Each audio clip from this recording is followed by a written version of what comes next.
Hello everyone, welcome back to our channel 12 Step, and in today's video, I'll be showing you how to log into your full sail account. Before getting started, if you are new to the channel, please do subscribe and turn on the notification bell icon so that you get notified every time we upload new videos. And now let's get started. First of all, open your Google Chrome or any web browser. Then on the search bar, type in full sail login. Once you press enter, you'll see these kind of results. From this, click on the first link.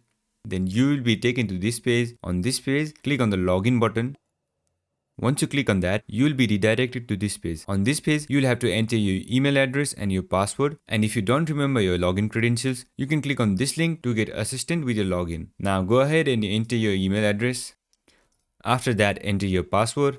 And if you want to recheck your password, you can click on this icon and it will reveal your password. Once you have entered your correct credentials, you can click on the login button and you'll be logged into your full sail account. And that's it for this video. I hope this video was helpful, and if it was, don't forget to leave a like, comment and subscribe, and turn on the notification bell icon so that you get notified every time we upload new videos. And I will catch you on the next one.